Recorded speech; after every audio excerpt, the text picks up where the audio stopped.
Welcome to the Great Divorce Podcast, hosted by divorce financial analyst and retirement planning counselor Andrew Hatherley. Join Andrew and guest experts as they help late-life divorcees build the financial and mental foundation for a meaningful future. There is life after divorce. Now, on to the show. Hello, everybody, and welcome to episode 4 of the Great Divorce Podcast. Today, I'd like to focus on the subject of personal growth after gray divorce. Now, early on in my practice as a certified divorce financial analyst, my focus was on helping my clients get through the financial issues of their divorce settlement. And that would include a workable, tax-efficient division of assets, while also including a financial planning component that put my clients on a sound financial footing going forward. A very important complement to that financial planning is the human side of the equation, building off that financial foundation to build a purposeful, meaningful life as we enter the next stage of our lives. When I began conducting divorce workshops in 2017, I made it a point to emphasize that there is life after divorce. It can be a better, richer, more rewarding life because we're given an opportunity to start again, to re-examine our lives, and, frankly, to reflect on the fact that we're emerging from a situation that wasn't right for us. You know, when we're going through divorce, our imaginations run rampant with terrifying scenarios, and we often imagine disastrous outcomes. For me, it was the prospect of being in indentured servitude for the rest of my life, working until I was 90 years old, paying off spousal support. Of course, this didn't make sense, rationally or even legally, but rarely do we think straight or clearly in the throes of a difficult divorce. It was only until after the dust settled, maybe a year and a half after my divorce was finalized, that I managed to pick myself up and dust myself off and face the world. You may be familiar with a book called Man's Search for Meaning. It was written by Viktor Frankl in 1946. Frankl's wife, mother, and brother were murdered in Nazi concentration camps. He survived the horror, and based on his experiences and those of other prisoners, he determined that people are primarily driven by a striving to find meaning in their lives. That sense of meaning enables people to overcome the most painful experiences. Recently, I had the opportunity to take a course with the psychologist Scott Barry Kaufman. He's the host of the Psychology Podcast.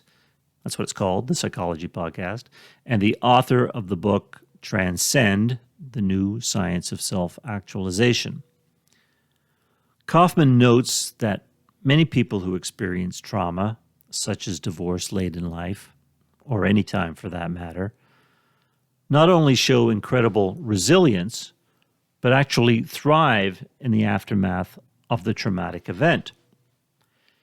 He notes many studies that show that most trauma survivors do not develop PTSD, and a large number even report growth from their experience.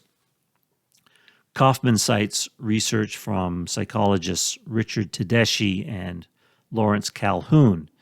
Tedeschi and Calhoun coined the term post-traumatic growth, and they define post-traumatic growth as the positive psychological change that is experienced as a result of the struggle with highly challenging circumstances.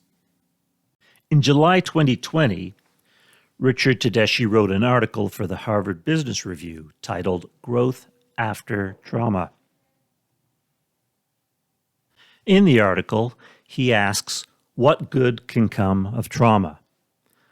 Writing at the height of the COVID pandemic, which costs hundreds of thousands of deaths, unprecedented unemployment, a global economic downturn, it might appear that the answer is nothing good could come of this. However, Tedeschi notes at some point we'll be able to reflect on the long-term consequences of the shutdown and what it has meant to us as individuals and for our communities, organizations, and nations. Almost certainly these outcomes will include some good along with the bad. He goes on to note that psychologists like him over the past 25 years have learned that negative experiences can spur positive change, including a recognition of personal strength, the exploration of new possibilities, improved relationships, a greater appreciation for life, and spiritual growth. Research has shown that people who have endured natural disasters, war, bereavement, job loss, illness, injury, and yes, divorce can develop in positive ways in the aftermath. For Tedeschi, it is the work of people in the helping community to facilitate post-traumatic growth in 5 ways: through education, emotional regulation, disclosure, narrative development, and service. Tedeschi encourages other regular folk like you and me to serve as what the psychological community calls an expert companion for others by listening, encouraging both introspection and curiosity, and offering compassionate feedback. So, I'd like to visit the 5 ways that post-traumatic growth can be facilitated in more detail, and then revisit some of the benefits. The first way post-divorce growth can be developed is education. Tedeschi says that to move through trauma to growth, one must first educate oneself about what the trauma is. And he says it's essentially a disruption of core belief systems. For example, one core belief may have been that marriage is forever. And when our assumptions are challenged, we get confused and frightened, and a vicious circle of thoughts enters into our heads. Why did this happen? What should I do now? This state of mind forces us to rethink who we are, the kind of people we want around us, and what the future holds for us. While it can be very painful, this process can also initiate a valuable period of change.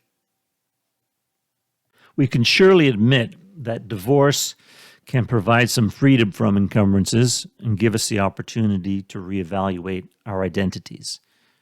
It's funny. It may sound strange, and we may think we know ourselves better than anyone else knows us, but we all have the power to delude ourselves. One tool that I found to be incredibly helpful after my divorce, as I was pushing the reset button on my life, was the Big 5 personality assessment. Essentially, this is a personality assessment that goes quite deep into our psychological makeup. The differences between people's personalities can be broken down in terms of 5 major traits, often called the Big 5. Each one reflects a key part of how a person thinks, feels, and behaves. I don't want to go off on a tangent about how the Big 5 personality assessment works. Perhaps I'll do that some other day. But I want to leave you with the fact that I found it a very helpful tool not only to understand myself, but to understand others. And that can only help foster connection and communication, which of course is a good thing. If you're interested in learning more, there is a link to the Big 5 personality aspect scale on my website, transcendretirement.net. A second way post-traumatic growth can be facilitated is through emotional regulation. In order to educate ourselves, we've got to be in the right frame of mind, and that requires managing negative emotions such as anxiety, guilt, and anger. Tedeschi recommends shifting the kind of thinking that leads to those feelings, and instead of focusing on losses, failures, and worst-case scenarios, to instead try to recall successes, best-case possibilities, and reflect on our own personal strengths. Emotional regulation is also deeply tied to the physical. I can personally attest to the value of meditation, breathing exercises, and physical exercise. And physical exercise is even better if it's done with others.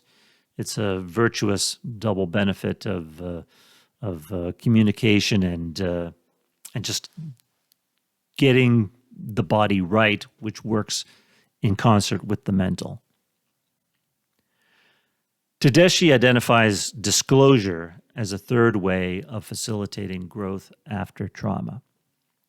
This is the process in which you talk about what has happened and is happening, both small and large effects, short and long-term, personal and professional, and what you're struggling with as a result of what's happened.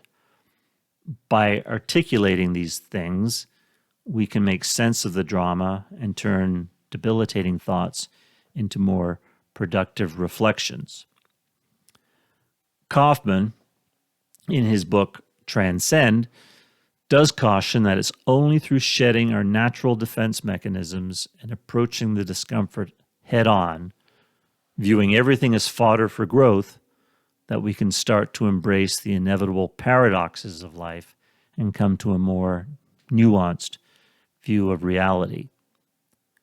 Kaufman states that emotions such as sadness, grief, anger, and anxiety are common responses to trauma, and that we shouldn't attempt to avoid them, as that might actually make things worse and reinforce a view that the world isn't safe and make it more difficult to pursue long-term goals. An article published in Psychology Today this year noted that PTSD, at its core, is an avoidance disorder. And understandably, those who suffer from PTSD try to avoid traumatic thoughts, images, and feelings in any way they can. That's why those who suffer trauma are much more likely to suffer from addiction, and addiction makes it impossible to deal with one's pain.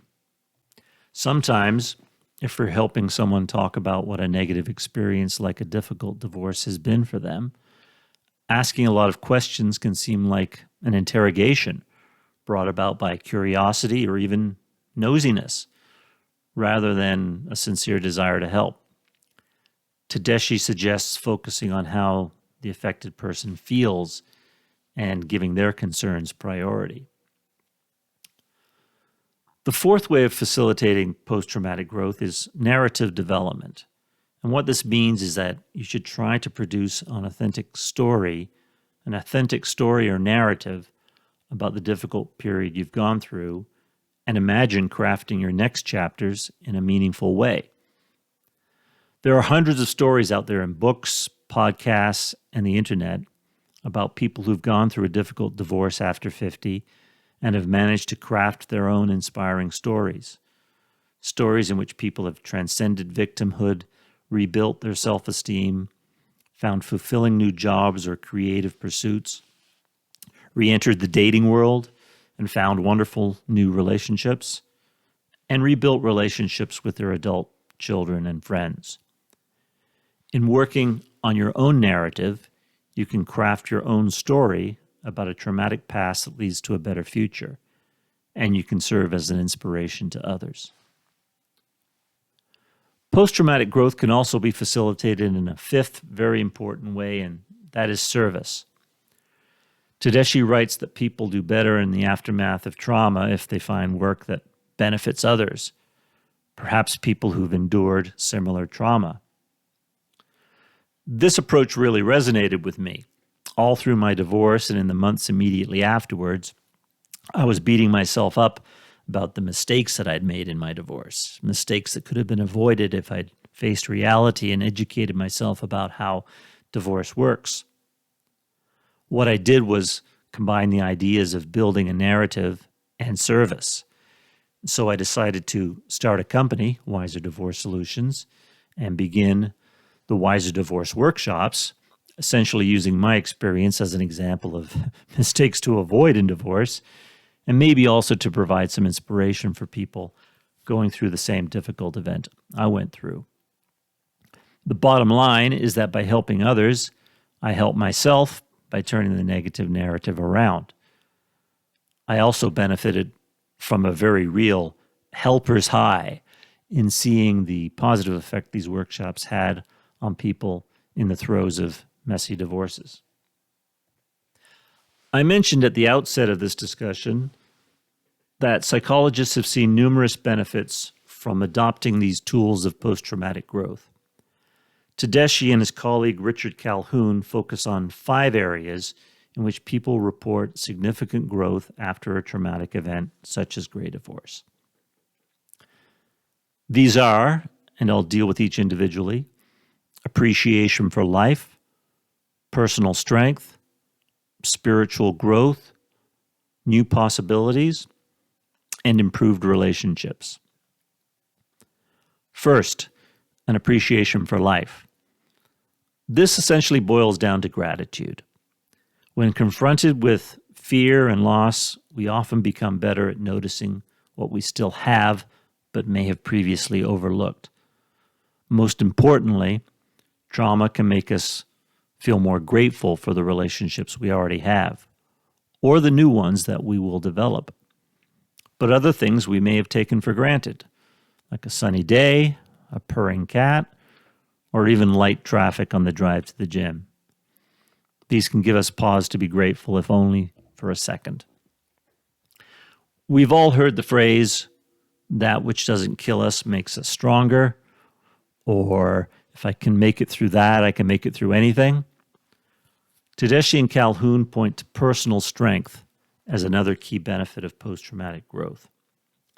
People are often surprised how well they have handled trauma and are better equipped to tackle future challenges.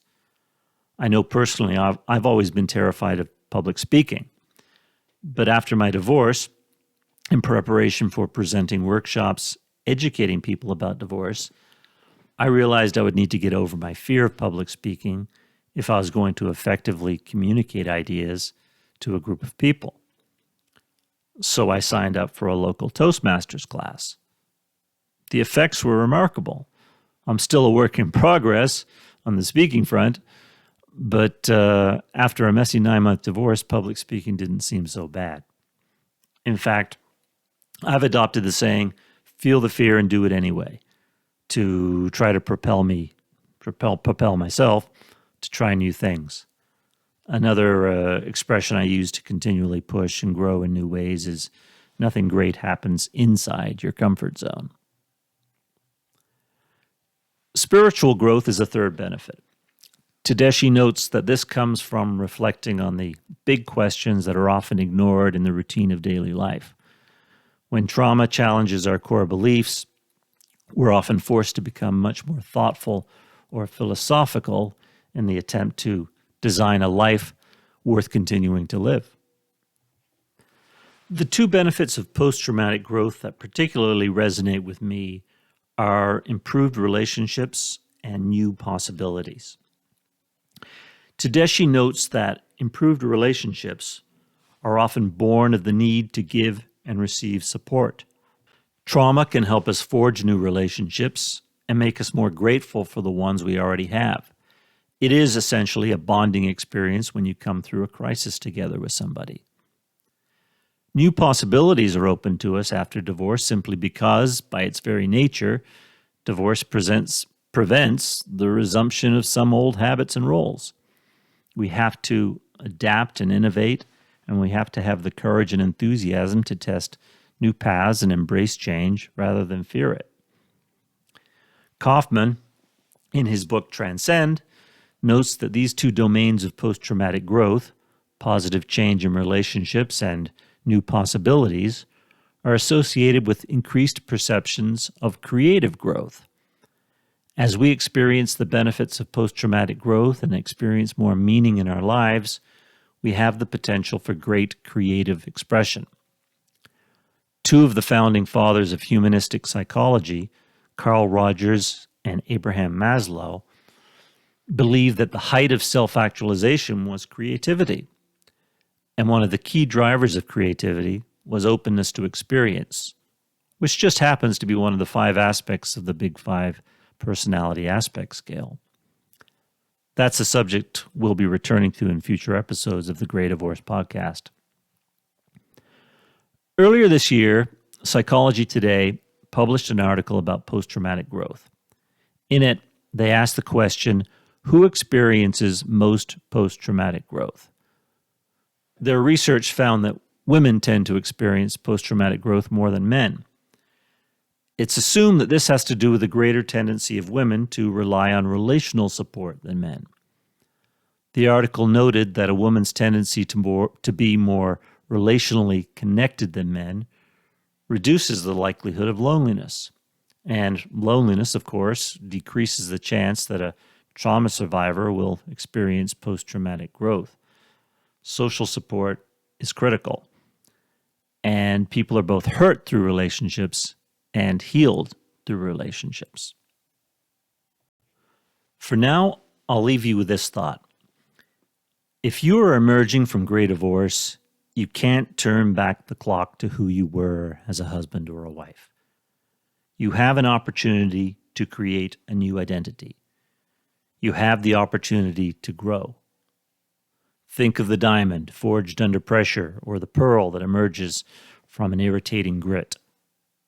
The good news is that the human capacity for resilience is very strong. And you have the power to write a third act of growth in your personal story. I look forward to chatting with you next time. Thanks so much for tuning in to this episode of the Great Divorce Podcast. To learn more or get in contact with your host, you can visit Andrew's website at transcendretirement.net. Also, please feel free to rate, subscribe, and leave a review wherever you listen to your podcasts. That helps others find the show, and we greatly appreciate it. Thanks again for listening, and we'll catch you in the next episode. Information provided is educational only and should not be construed as legal or tax advice. Each situation is unique and should be discussed with your tax or legal advisor prior to implementation. Andrew Hatherley is not an attorney and does not provide legal advice. Information provided is financial in nature. Advisory services offered through Hatherley Capital Management, LLC. Divorce financial analysis services offered through Wiser Divorce Solutions, an affiliated company.